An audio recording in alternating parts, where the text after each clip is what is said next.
Welcome back, Big Blue Nation, to another episode of the Cats Talk podcast. I'm your host, Cameron Johnston, joined by your co-host, Jacob Boyers. Jacob, Kentucky keeps the slide going. They have lost 4 of their last 5 now, with a loss in Oxford. Fall at the hands of the Rebels 98-84. This team was down 23 points at halftime, and really just from the jump ball, it just seemed like they had no interest in being inside Oxford. It seemed like they just didn't want to compete. Like we said, 23 down at halftime. Managed to come back a little bit, get it down to 14 in the grand scheme of things, but no effort in the first half, really just dictated this entire game. Yeah, 25 minutes as poor of effort as I've seen from really any Kentucky team I can remember.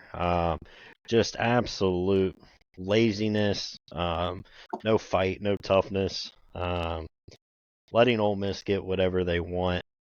And then as disappointing as the defensive end was, a lot of disappointing moments on the offensive side of the ball because guys just weren't playing hard. There was no cuts. Kentucky never led in this game. You were down 10, 14 minutes left in the first half, and when you had 7 points, it just never could get anything going. Ole Miss came out and out-physicaled us, and we just shut down and quit, and we quit early.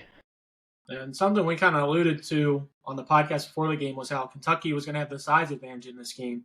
You would have thought, getting out-physicaled wasn't something that necessarily would happen in this game. You thought we would have the edge there. Just never materialized outside of Amari Williams. There was really no physicality from this team. Really just not sure what to expect going forward. This team shows you, they beat Tennessee in Tennessee and then fall to Arkansas at home and then Ole Miss. And, probably their last 5 games, this is 4 of the worst games they've played throughout the season.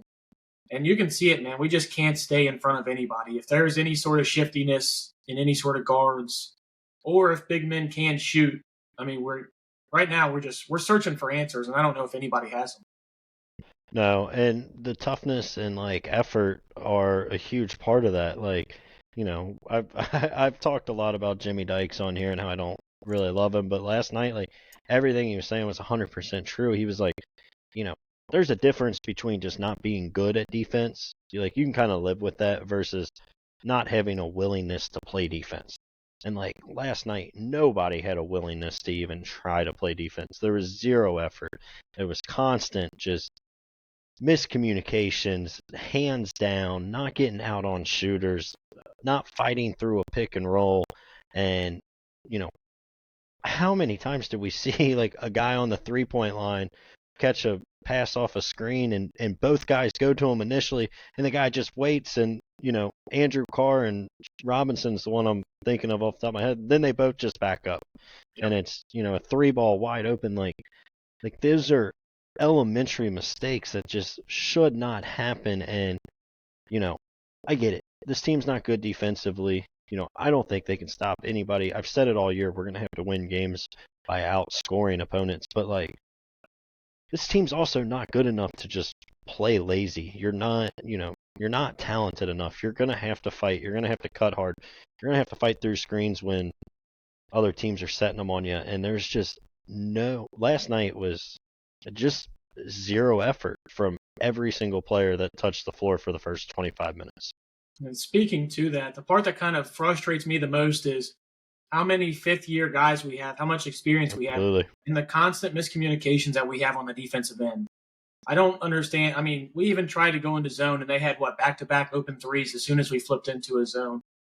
Just throughout this game, you could see Pope was trying things, tried different lineups. Just nothing we were going to, especially in the first half, was resulting in stops. Wide open threes. Whoever wanted it had a wide open shot. Basically, their shot chart looked like our dream shot chart. Lots of open threes, not really contested twos either. You saw that start to change a little bit in the second half, but, give Ole Miss credit. They were just knocking down tough shots in the second half. It's really, thought you were going to be able to come back, and every time you did, Ole Miss just drilled a 3 in your eye or had a contested and one finish. Just never able to get back in this game. I did like that you saw the defense change a little bit, but I don't know what's going on with this team and the slow starts that we have and why we can't take some of those halftime adjustments that we have and use them in like the under 16 timeouts, the under 12 timeouts. You know, there's a media timeout coming every 4 minutes. We've got enough assistants on the staff to be able to have something drawn up that we don't have to wait until halftime. I don't know if that's something that you've been looking at just on your end, but I'm starting to get a little frustrated that there are no really in-game adjustments outside of maybe flipping to a zone. Yeah, I mean, in general, I do agree with that point. Last night, I thought it was just purely effort. Like, you know, it's just effort not to, again, just to fight through screens and, close out hard. Like, there's times where they were, like, closing out without even putting hands up. Like, it was purely effort, and then you saw it early in the second half, too. I mean, the first 5 minutes of the second half, Ole Miss takes their lead up to 27 and it, is hitting a couple threes. I do agree down the stretch, like the effort got better and, I thought the defense, when it looked better, it was more just guys were playing hard and, Owe wasn't sitting there just ball watching and looking uninterested. Jackson Robinson wasn't looking uninterested. But when you play with zero effort for the first 25 minutes and get down 27, like, I don't care how hard you play. Like, the game has to go absolutely perfect for you at that stretch, and all it takes is Ole Miss to make a couple tough shots, and you're done. And so, like, you let it get to that point by just not playing hard for over 25 minutes of the game. And this team doesn't have the athleticism to be able to come back from, not trying hard, not giving full effort on the defensive side of the ball. We don't have the makeup, athleticism, the speed, the hops, anything. I mean, really, we had one block in this game, and it was by Travis Perry, of all guys. Yep. Forced one turnover in the game. Horrible. I think they said it's, first time in the SEC since like 2000? None at halftime. None at halftime. Only one throughout the entire game. I mean, that just shows you Ole Miss was able to do whatever they wanted, whenever they wanted, even in the second half. And something, kind of switching course here. This offense cannot get the ball up the court. I mean, it's just nobody can handle the ball with any sort of pressure coming at them. And I don't know if there's an answer for it outside. We got to stop with like the ball screen handoffs, stuff like that. Cause right now it's resulting in us getting no open looks, especially when we're not cutting hard. Like we talked about that pre-podcast. If they were going to win this Ole Miss game, they have to do backdoor cuts hard. They have to come off of ball screens hard. They're not doing that. They started to do that in the second half, and you saw it start to result in some easy buckets. And we were really able to move the ball around how we wanted. I mean, we scored, 53 points in the second half. So you saw that once we started giving it that effort, the offense really ticked up a notch. But I don't know how you can't get a bunch of fifth-year guys to not show effort from the tip. I mean, for most of these guys, this is going to be their last basketball they're going to play. I don't know if it's a coaching thing, not getting them ready. I know I heard Jimmy Dykes said they looked a little lackadaisical in the warm-ups and stuff like that, but I generally don't have answers. No, and it doesn't sound like Pope does either when you listen to him after the game, but like we'll come back to that. But I agree. As frustrated as I was with the defense throughout the game, my big takeaway was how lackadaisical they looked on the offensive side of the ball.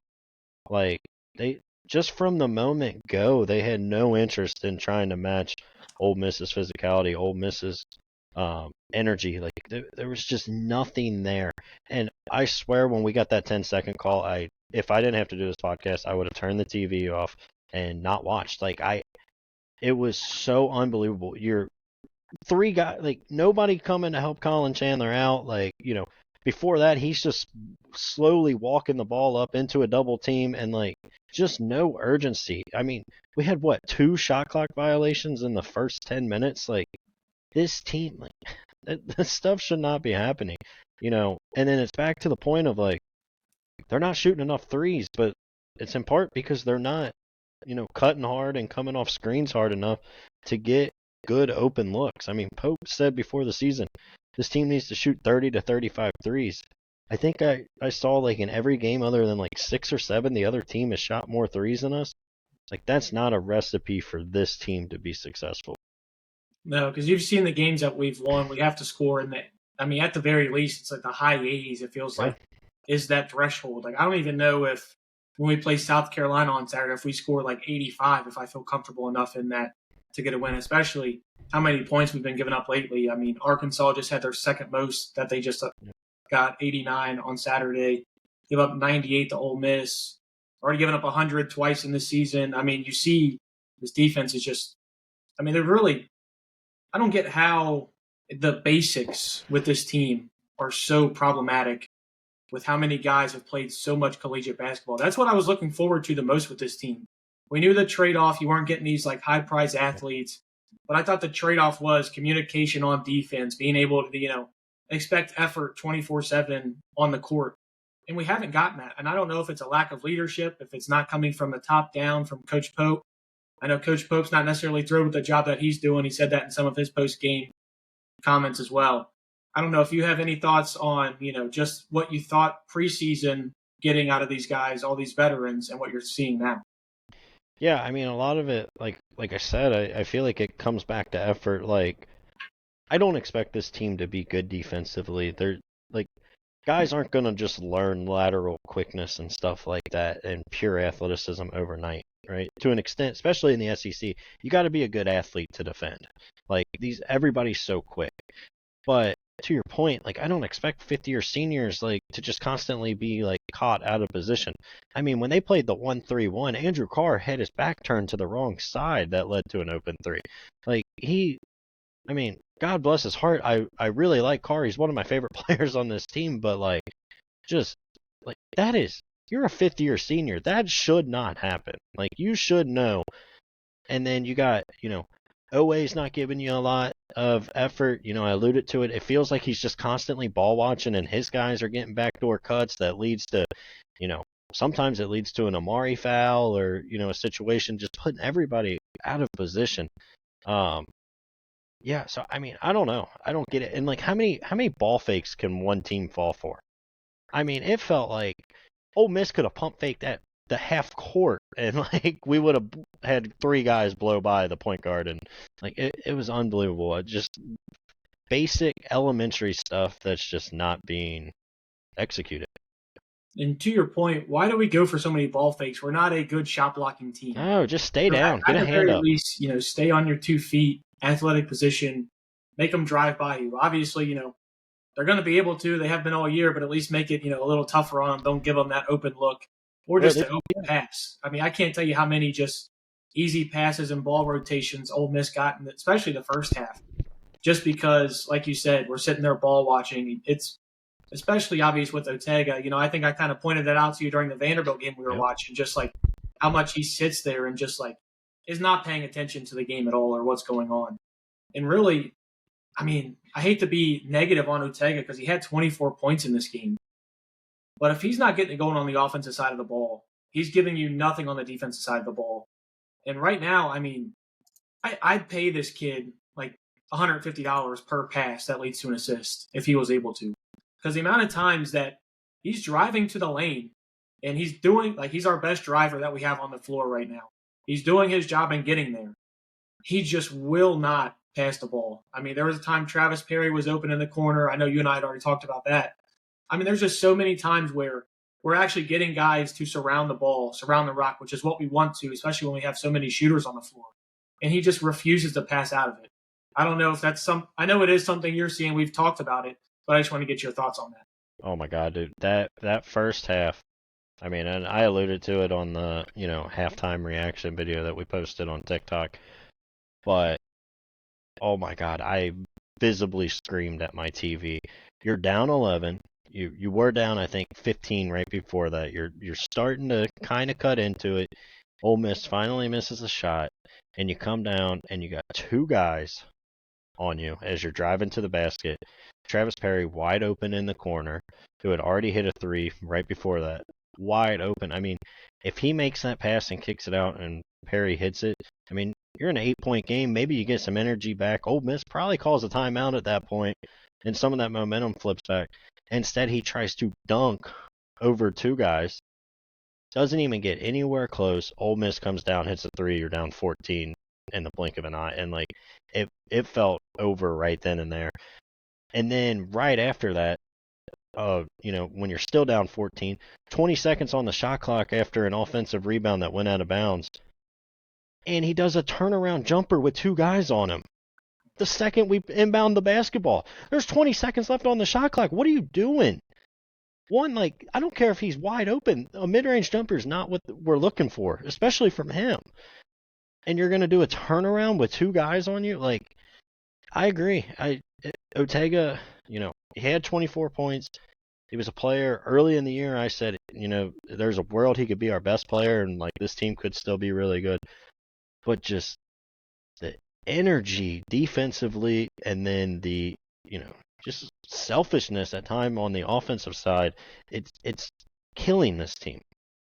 It really is. And honestly, I don't want Ortega to be the leading scorer of this team. I feel like if Ortega is the leading scorer, and I don't want him taking 17 shots in this game like he did. I mean, he was still efficient, 8 of 17. The 3-point shot actually did look a lot better, even though he did miss an open one at a crucial time. 2 for 4 from 3. Was actually able to hit all of his free throws. But I don't think there's a world where we're a good team in the SEC or in the tournament if Ortega is going to be taking 17 shots a game. I'd love to see him in a role where, like Lamont tries to do, he's just a little shorter and can't, see the lanes as well. It's just being able to penetrate and looking for, like you mentioned, Travis Perry, looking for Jackson Robinson. We're trying to get these guys open looks because right now they're not getting them. And I think that's where a lot of these threes are going to come from. I think if we start to get Ortega's eyes open, I mean, sometimes he'll do he'll do like a little drop off to BG, Andrew Carr, or Amari. But he does not look for the kick out at all once he's down in the paint. And I really do think we'd end up getting 5 or 6 more threes per game if he was able to do that. And I think that would really take this offense to another level, especially if we can get Kobe Bryant some open looks. Because you see how hard he's fighting right now to try and get an open look, and they're just suffocating.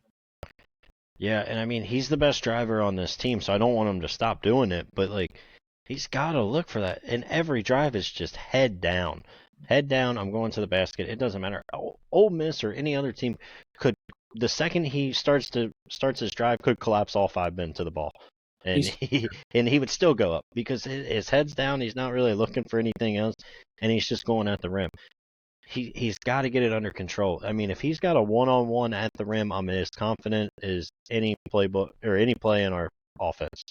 Like, I'll take that. But when 2 guys are collapsing to you, there's so many open looks that we're not getting because of it.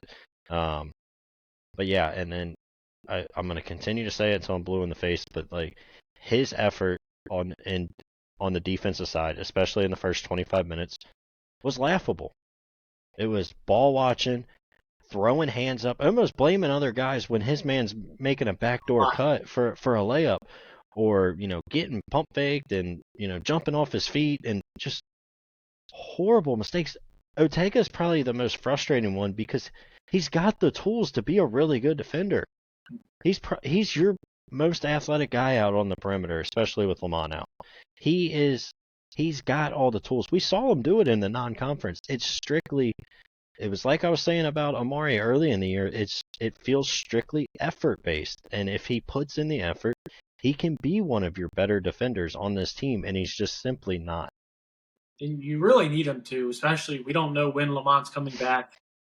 And, I mean, without him, you have to have at least one guy you can expect to show at least capable on-ball defense. And he's that guy. And right now, with the effort that he's giving, I mean, there's a reason we just gave up 98 points to Ole Miss, and he was a big reason for that. Switching courses here. I mean, let's talk about the 4th triple-double in Kentucky basketball history. What did we say on the last pod? Amari's best game as a Wildcat, and it feels like he just keeps upping it game and game. And boy, did he not just do the exact same thing in this game. Triple-double, like we mentioned. 12 points, 11 rebounds, 10 assists. I mean, 5 of 7 from the floor. I mean, what more can you ask from this guy? Especially these last 2 games. If you just say, like, Amari scratched in these we probably lose both games by 30 to 40. I think what Amari's giving you right now is just everything and more what you could have imagined when he came in from Drexel. Yeah, I think I made kind of a bold prediction earlier in the year about Amari having a triple-double in one of those games, and, he had it. I'm going to have to go back and find the pod because I think you and Tyler kind of, laughed at me.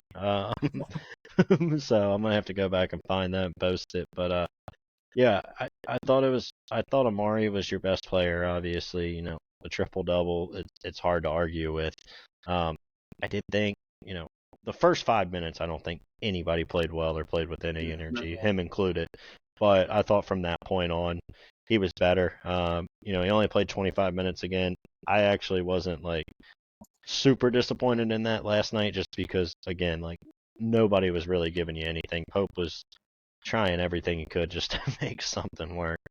But yeah, I mean, if you talk about a bright spot, it's obviously the fourth triple double in school history. I would be curious if any of the other three were losses. I know the Briscoe and Fox one weren't. So this is probably the first time it's ever happened. I wonder how many players in college basketball in general have a triple double and a loss. It can't be too many. Yeah, I don't want to do that digging to find out. It'll just make me more sad than I should be. I mean, let's keep it going here. Jackson Robinson, another solid game I thought from him. 18 points, 6 of 13 shooting, 50% from 3 on 10 attempts. I mean, only gave you 2 rebounds, gave you 2 assists, and it's the only steal of the game that we had.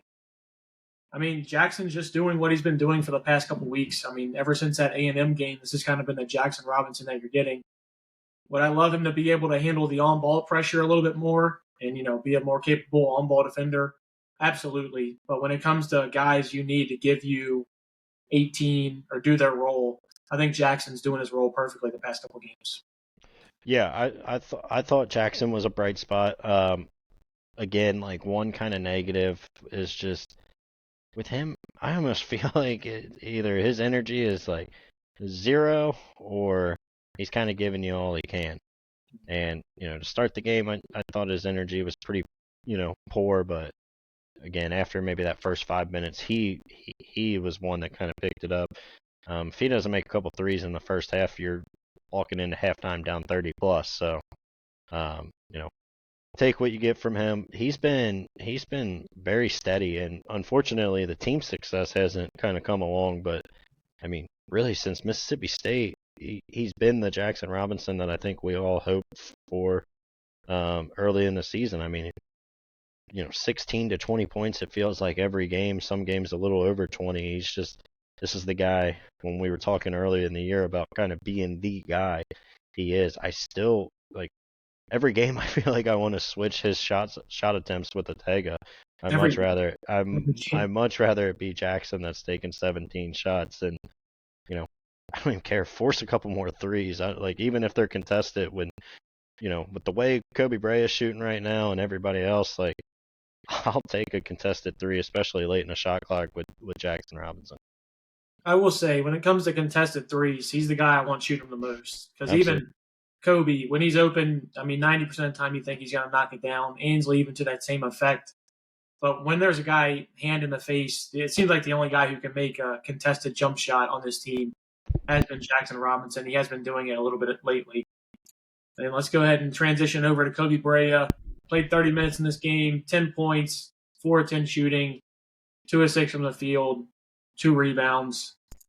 It wasn't Kobe's worst game, but, I mean, you're also seeing that, like, we have to be able to get him open for shots. Yeah, he's not going to – I think that Tennessee game was a little bit of an outlier where how he was able to get his own shot, get a little downhill. But I think we got to start setting more off-ball screens. I feel like everything we do is through the dribble handoff. It's either going to be there's 2 guys coming off of that screen that we know at all times. I do think we got to work with a different set in this offense because even though technically the offense isn't the problem, we scored 84 points. We just know there's another level for this team to go to, especially if Kobe Bray is going to be getting open looks like he wanted to. Yeah, I agree completely. I mean, I will argue a little bit that I do think offense was the problem just simply for the fact that you had to score 53 in the second half to get to that 84. Like, the first half, the offense was atrocious. Like, honestly, the fact they had 31 is kind of surprising. I mean, like I said, it took a couple deep Jackson Robinson threes to get you over the 30 mark. But yeah, we got to create to get Kobe some open shots. I mean, also part of it is he's just cold right now. Like that happens with shooters, but and what's cold, right? Like, he's still shooting 33%, it feels like, every game. He's going 2 for 6. So, like, his cold is, not the end of the world. But yeah, he's not a guy that's going to be able to create his own shot. You got to generate some offense for him. But he's another one, like, when things aren't going well offensively, like, I get it. He's not the best defender in the world, but, like, you can still play with some effort, It felt like there were a couple of times, again, where he's just kind of reaching for basketballs, that are rolling around the floor. Like, our guys, besides Trent Noah, and I know, obviously, we're going to get into him and the game he had, but, like, I don't see any of these guys diving on the floor. Jackson had a big one at one point where, he kind of just reached with his arm, and the player from Ole Miss was willing to make some contact and get on the floor. And, like, Jackson's scared of contact. I think we can. But, like, it's not just him. I agree. Yeah. But I feel like Kobe is too. About the entire team is, yeah. Yeah, I feel like, Ortega will go get contact at the rim, but, like, that's really it. He's not, diving on floors and, getting on his knees for a basketball. So I would say it's all of them, and that's pure effort. I mean, that's the stuff. Again, day one of elementary basketball, when you're in first grade, what's your coach telling you? When there's a loose ball, you get on the floor.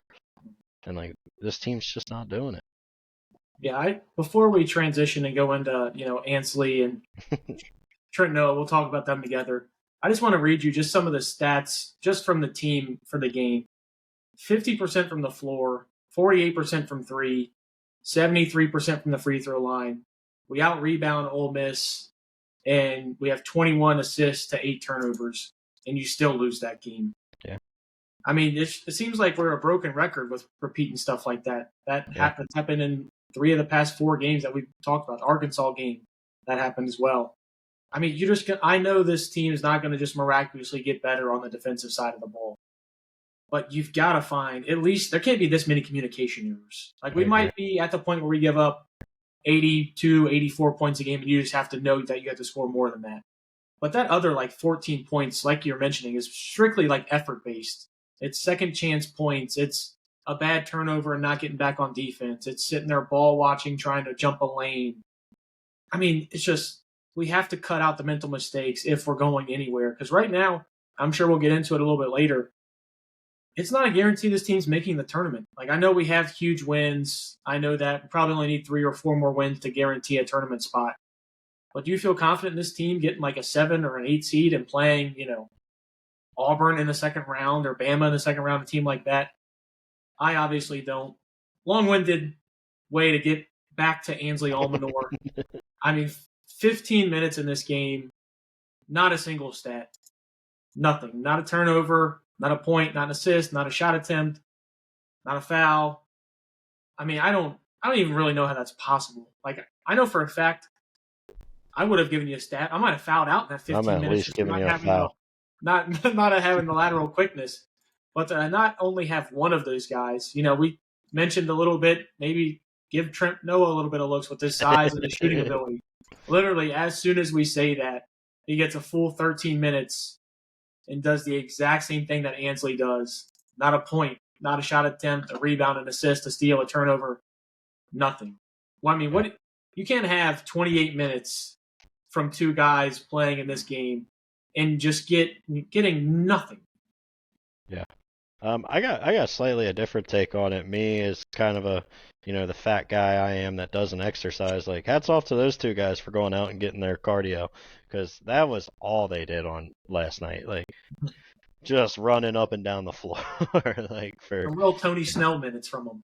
Yeah, like, just all cardio team.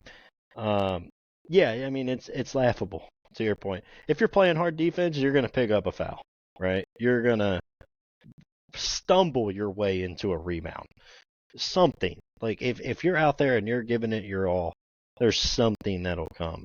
They were saying, like, we've only had one player play over 7 minutes since the 90s that's done a stat line like this, and they couldn't find anybody that played over 10. And we have 2 in this. 7. Yeah, and we have 2 in the same game. Are you kidding me?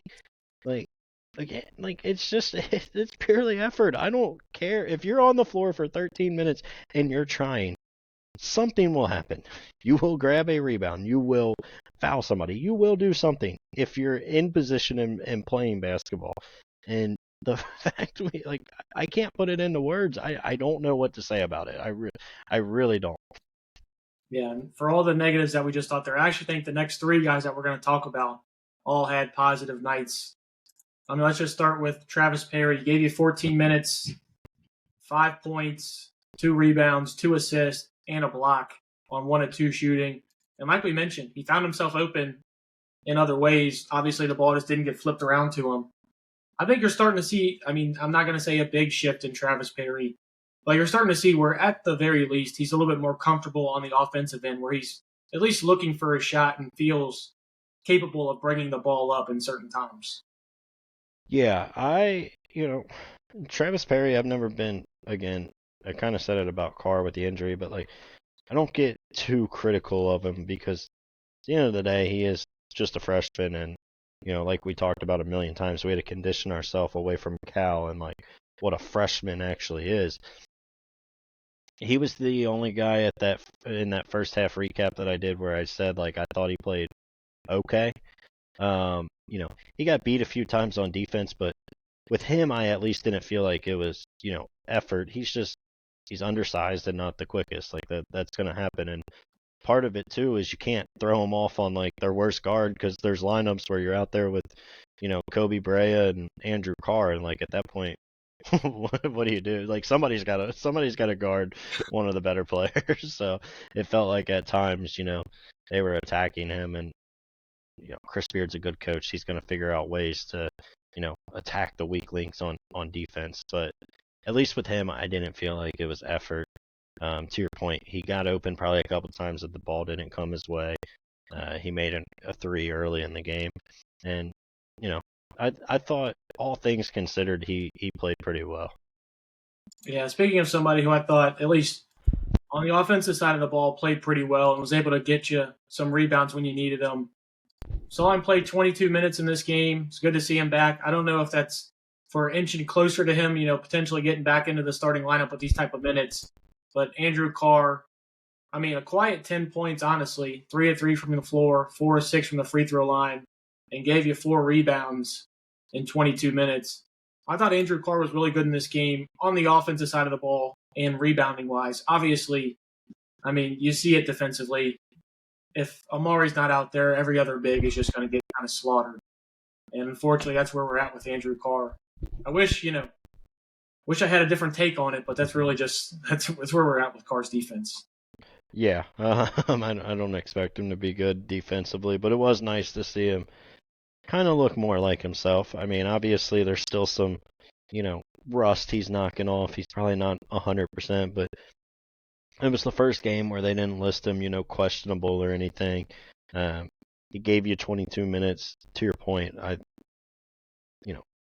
played well, I guess, is what we can say, because I don't think anybody really did. But to have 10 points, grab a few rebounds, we're seeing him kind of, he's been rebounding a little better, even with the back issues. So, I mean, if you can get him fully 100%, I like where he's at this point of the season. It's just, I think, getting him fully 100%, and hopefully, Saturday he is, and he can be back in that starting lineup, and then maybe you're not relying on Ansley as much, and he can slide back into that role that we felt like he was most comfortable in, being one of the 7th, 8th man off the bench. Yeah, I generally think this is really all you need from Andrew Carr for this team to be good. Obviously, Right. With the more minutes, the more stats are going to come. But when you brought him in from Wake Forest, you weren't expecting a average defender or a good defender at all. You're expecting, a big guy who could stretch the floor, give you a bucket when you need one.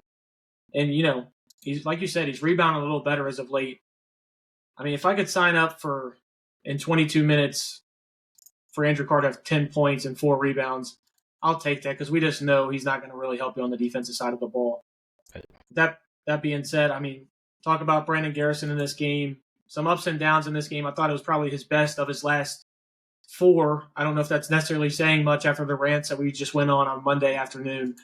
But in this game, BG, 5 points, 5 rebounds on 2 of 5 shooting. Did have 3 assists with no turnover, so that was good to see in 14 minutes. What did you think about BG's afternoon? Yeah, I mean, I've obviously been very critical over the last few games. I mean, we spent what 15 minutes of the last episode really kind of ripping him. I mean, he didn't like blow me away or anything, and there's still a lot to be desired with Brandon Garrison in part because of his athleticism and like the promise that can be there. Um, I mean, I thought his effort was okay. I don't really know how else to describe it. I mean, he looks a lot better when nobody else is really giving you effort for, a full half and then some. So, but I mean, I didn't have a takeaway of like, wow, he had a really good game. I mean, he was obviously better than he has been over the last four. If you can tell me that we're going to limit him to, 12-ish minutes a game and he's going to give you that kind of effort, then I'm good. Sign me up. Especially on the glass. We've been talking about how bad he's been rebounding as of late, especially per minute. So for 12 minutes or 14 in this game to get you 5 rebounds, sign me up for that for Brandon Garrison all day long. And part of that too, like, it's not like Ole Miss is like some elite level rebounding team. I mean, they don't start a guy over 6'7". Yeah. So like, he had 5, but I mean, he's also was 4 inches taller than anybody else that was out on the floor when he was out there. So I just preferenced it, that's all. Yeah, I completely agree with you. Last guy we haven't talked about yet, Colin Chandler, goes from playing 20 minutes and being your best on-ball defender against Arkansas, which is a more athletic team, I would say, than Ole Miss, and then gets 2 minutes in this game. I mean, he has 1 shot attempt, but other than that, we were talking about another guy who would have had almost all zeros if he wouldn't have got that shot up.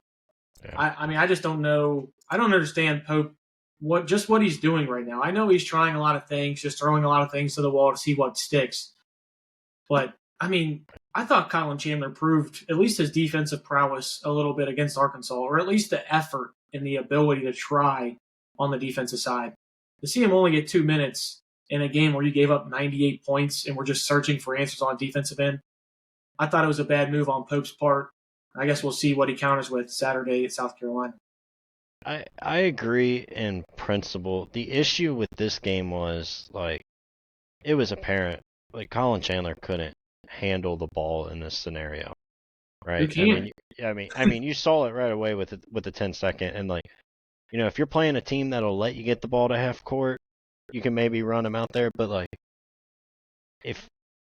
if you're running him out there with, Kobe Brea and then either Jackson or Ortega, you essentially have one ball handler, right? And like in this game, obviously I thought, he would have been a good option defensively, but I think you saw it pretty apparent. Like, they weren't going to get the ball up the court having him as one of the main ball handlers, because you saw it on that 10-second call. They double Jackson right away. He has to give it up, and then Chandler just doesn't know what to do with the ball and slowly walks the ball into a double team, and then he's stuck, and it's 10 seconds. So I'll defend Pope on that decision a little bit. Obviously, you'd like to have him out there for the defense, but I just don't know offensively how he could have fit in this game. Yeah, I'll be honest with you. I agree with you more on this one. It's just because, I mean, this is a 6'5", 6'6" kid who is not supposed to be playing the one at all. At no point should him coming off this Mormon mission be the guy who you expect to get the ball up the court. I agree. That's completely on Pope, just him being in that position in general. So I just think you just put like a double entendre with 2 Pope mistakes and kind of compounded them on Colin Chandler. Well, I agree, but like, he was out there with Jackson. Jackson's your best ball handler right now. So like, what other lineup do you put him? Like, do you go Jackson, Travis Perry, and Chandler like that? Okay, maybe I could get on board with, but then you're running 2 freshmen out there at the same time that have both had their fair share of mistakes. I just think with the roster you have right now, when you're playing a team that's giving you a ton of pressure, I'm not saying Colin Chandler was the number 1 ball handler when he was in, but it was very apparent Ole Miss's plan, and you saw it on the 10-second call, force the ball out of Jackson Robinson's hand, and then you're out there with Kobe Brea, who's not a great ball handler, and Colin Chandler, who's not a great ball handler. So like, where do you go from there? That's my only point. Now, if Lamont's healthy and you play him with Lamont and Jackson and he's your, quote unquote 3, sweet, sign me up. But or even Kerr Kriisa. But I just think with playing him with Brea or Ortega, like you're just not having a ton of ball handling out there. Yeah, where I'd push back on that is that, I mean, you just had 28 minutes of guys who are maybe an inch or two taller than Colin Chandler, and we didn't put any of that pressure on their plates, and I they agree. gave you 28 minutes of nothing. So I at the agree. very least, you're expecting Colin to give you effort on the defensive side of the ball.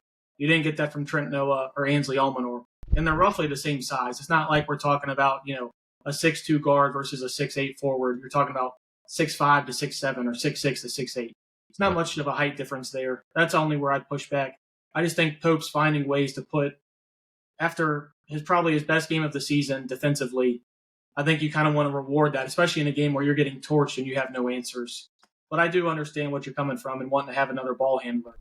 I don't think there is another ball handler on the team to put out there. So if you can't handle the ball anyways, you might as well at least be good on defense to try and get something out of it. Yeah. I mean, I think you saw it with Travis Perry playing, near 15 minutes. Like the pressure, especially in the first half that Ole Miss was putting on us, like our guys just weren't ready for it. So you had to have your best ball handlers out there to at least give you a chance. But I mean, I think that 10-second call was the switch in Pope's mind. Like this is just not a game he can be a part of.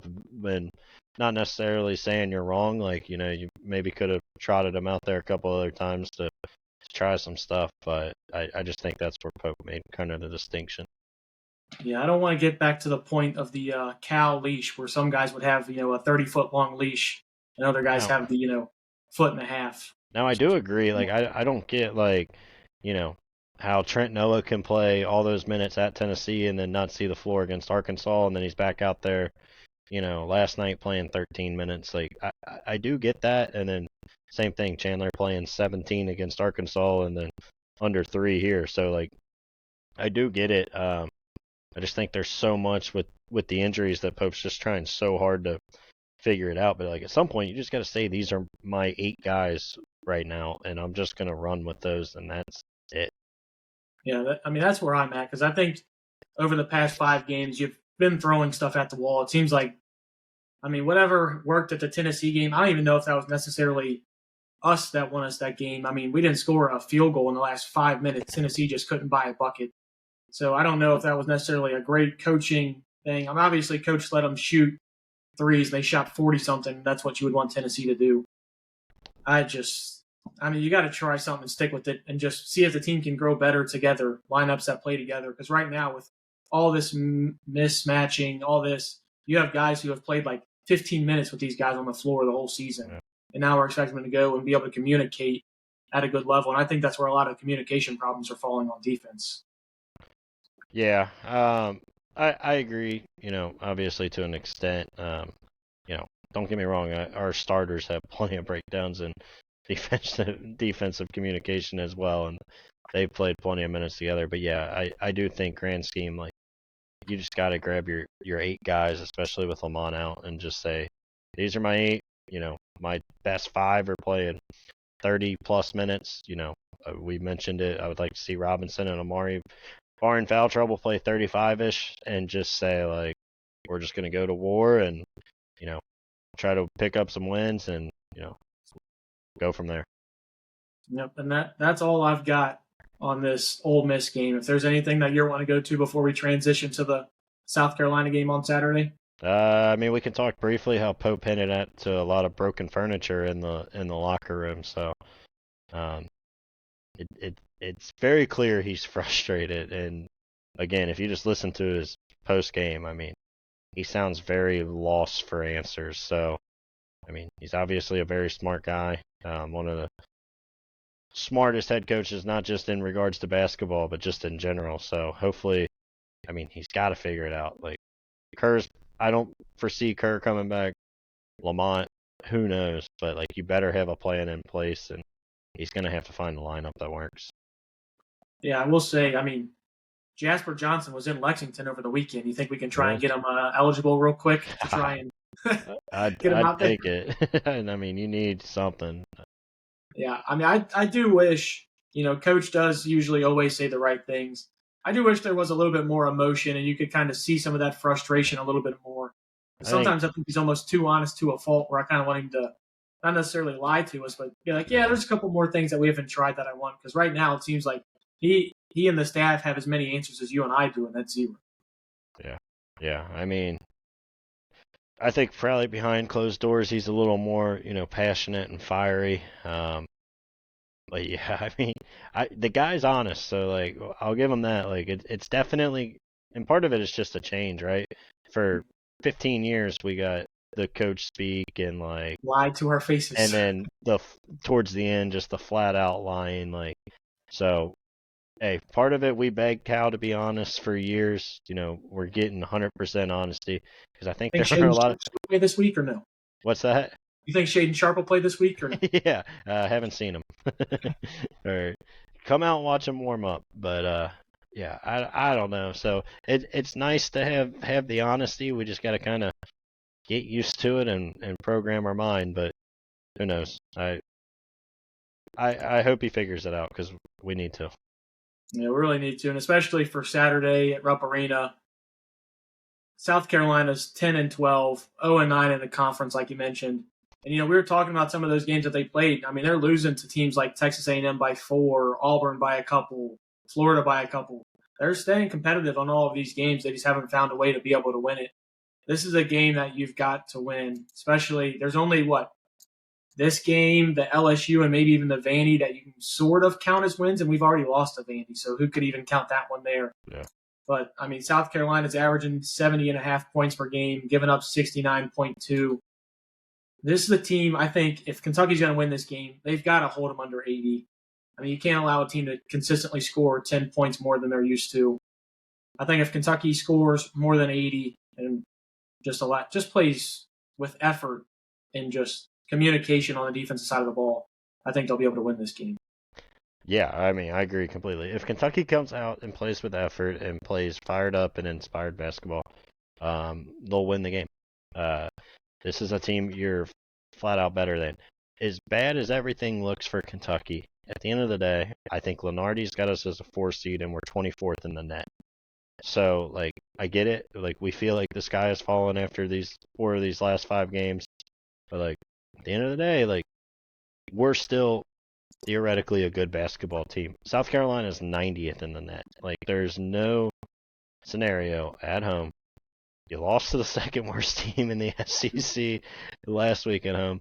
This team is significantly worse than that. You gotta take care of business.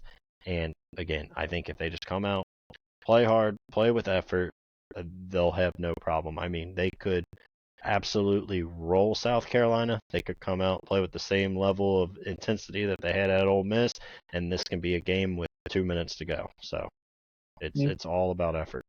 For the lack of a better phrase, I mean, this team just got to get their vibes right. I mean, right now, you see it. This team's not having fun either. Looks like they had no fun in that Arkansas game, no fun in this Ole Miss game. Obviously, 2 losses, you don't expect them to have too much fun. But there was just no fire, nothing. Yeah, you alluded to it. And I mean, when Jimmy Dike said it on the cast, like, it just came out completely flat, even in shoot around. He was like, there was no energy and it was very lackadaisical. So, I mean, that can't happen. And it's a noon tip in Rupp Arena. Like, it's not like you're going to have that crowd you had against Arkansas. Like, you're going to have to get some juice one way or another. Yeah, or the crowd against Florida when that was a noon tip as well. Yeah. I mean, this is a very bad team coming in. Yeah, they're not bringing a bunch of fans and nobody's traveling for the South Carolina game. And you've lost 4 or 5. It's not like our fans are going to be eager to get there at 10:30 and pack the place an hour and a half before the game like they did last time. So like you're going to have to get your own juice, and Pope's going to have them fired up. I mean, again, part of it is a noon game, and that does worry me with the effort because. Again, like I just think if we play with effort, we can beat this team by 15 plus easily. But if you come out and it's lackadaisical, you could be down 4 or 5 with 2 minutes to go. Well, let's just hope. I mean, the last noon game we had was Florida. We scored 106. Let's hope the offense takes that same trajectory. I don't want to see them giving up 100, but I'd love to see his team go out and score 106. A couple guys to watch for the Gamecocks: Colin Murray Boyles, scoring 15.5 a game and averaging 8.8 rebounds per game. that matchup between him and Amari, I think, are going to play really key. It's going to be the first time Amari's really gotten tested by a big physical big in quite some time, probably since that Georgia game. And then Jamari Thomas, 13.2 points per game, shooting 38% from three. But you can't give these guys open threes. I mean, that's the way we've lost a lot of these games. I mean, think about how well Arkansas shot from three, how well Ole Miss just shot from three. I think just playing solid perimeter defense, not allowing a bunch of offensive rebounds, and just playing your brand of offense, I think this team should win pretty easily. I agree. I mean, if we're gonna hop into predictions, I'll go ahead and give mine, but I'll say the Cats by.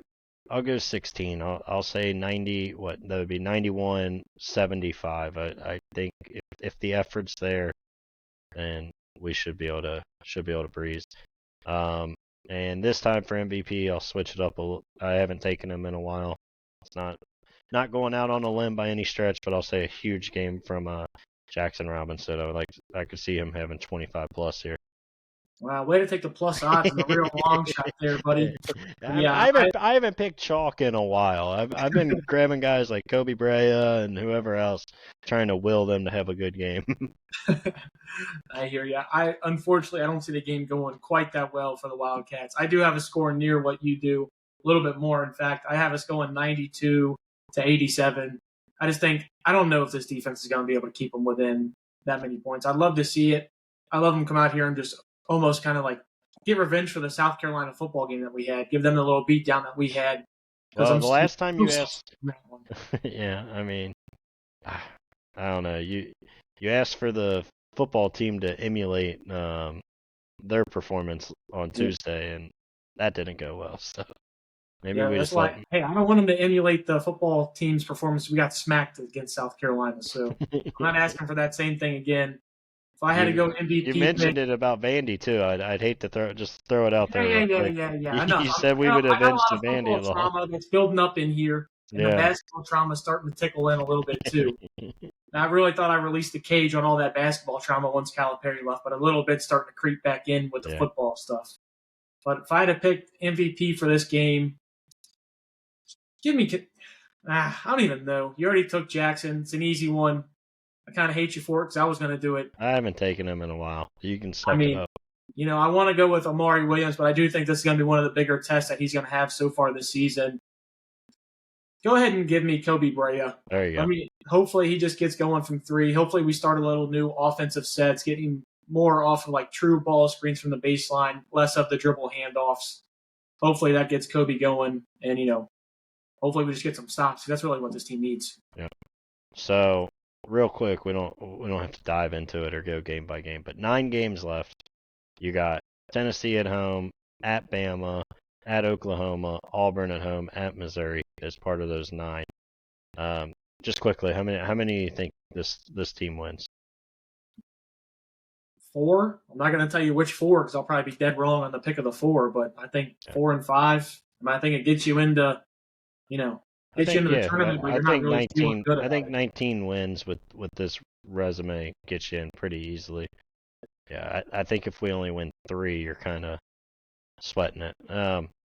I'll go one better. I'll say 5. They'll find a couple games that surprise people, but who knows? Shoot, we might come out and lose Saturday.